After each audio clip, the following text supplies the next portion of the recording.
Il fait figure de grand favori. À Conakry, le président de la transition, Mamadi Doumbouya, s'est rendu aux urnes largement escorté par les forces spéciales dont il est issu. Au bras de son épouse, le général s'est offert un bain de foule, lui qui avait promis de ne pas se présenter. La nouvelle constitution, votée en septembre, lui a permis d'être candidat et allonger la durée du mandat présidentiel à 7 ans.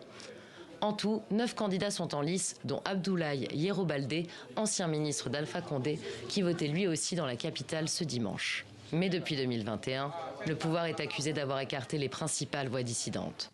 Si le vote s'est déroulé sans incident majeur, l'ONU déplore une campagne électorale entachée par des intimidations de l'opposition.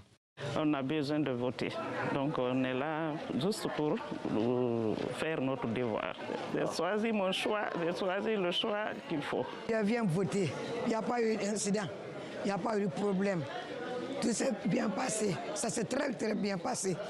La participation était un des enjeux majeurs de ce scrutin, mais selon des observateurs étrangers, l'affluence était en baisse à la fois dans la capitale et dans les différentes régions. Pourtant, le taux de participation serait de 85% selon la Direction générale des élections et certains bureaux de vote ont vu retarder leur fermeture. Nous voulons la paix. Donc, vraiment, à la suite de ces élections-là, Inch'Allah, j'espère que le peuple guinéen est assez mature maintenant pour vraiment dépasser certaines étapes de la vie. On est très en retard sur le plan international. Cette présidentielle est pour les autorités une manière de conclure 4 années de transition.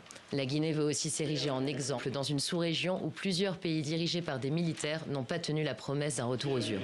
Selon la Direction générale des élections, les résultats provisoires sont attendus dans les 48 heures après le scrutin.